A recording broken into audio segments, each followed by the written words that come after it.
Immediately below the menu is what we call a toolbar. Now, in previous versions of Excel, you typically would have seen two toolbars, and actually as we move to the right here, there really are two toolbars here. And it isn't obvious, and if you're a brand new user of Excel, the terminology doesn't mean a whole lot just yet.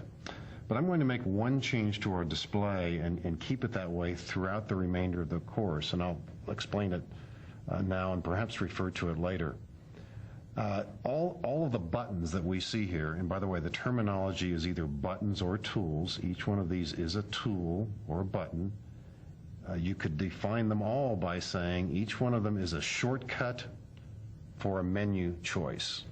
Save, for example, is the same as using a command off the menu, File, Save.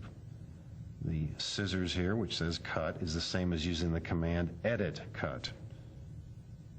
The copy button is the same as using Edit, Copy, and so on. The tooltips remind you what the button does. Increasingly in Windows software, you rely upon buttons perhaps more than the menu items themselves. We will see in some examples how the menu items will give you more choices, although the process will take more time. Notice also, by the way, if you linger on the button and don't do anything for a bit, the tooltip will disappear. But just move the mouse slightly and the tip will come back.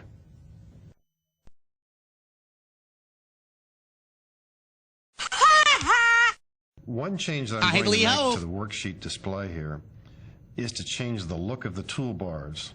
And the reason I'm doing this is to make it easier for you to use Excel.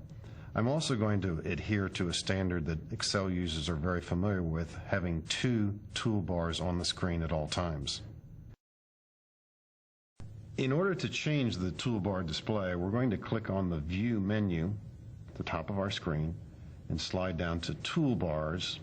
And do notice that there's a check mark next to Standard and next to Formatting. It means that both of these toolbars, and we'll explain those in a minute, the Standard toolbar and the Formatting toolbar, are currently displayed on the screen. Now they're displayed side by side. What we hope to be able to do now is by clicking on Customize at the bottom, change this display. Now in the background here you can actually see where we're headed even though we haven't made the change yet. You can see up here, here's one toolbar like we've seen before, but the formatting toolbar that used to be to the right and we could only see the beginning of it is now sitting right here.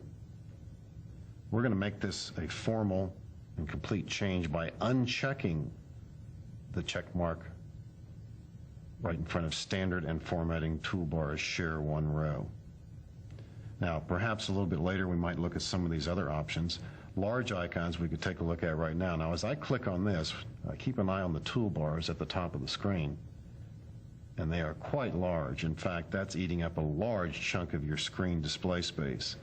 And I can't imagine most users liking this, although maybe for short periods of time, if you're trying to make a point in a presentation, for example. So I'm not going to leave that choice on. Later, you may want to click on the Toolbars button here and explore the fact that we have some standard toolbars. We will be talking about a number of these during the course. If you click on the Commands tab here, you'll see, if you were to explore each of these categories, that there really are a number of other toolbar buttons that you could add to the existing toolbar.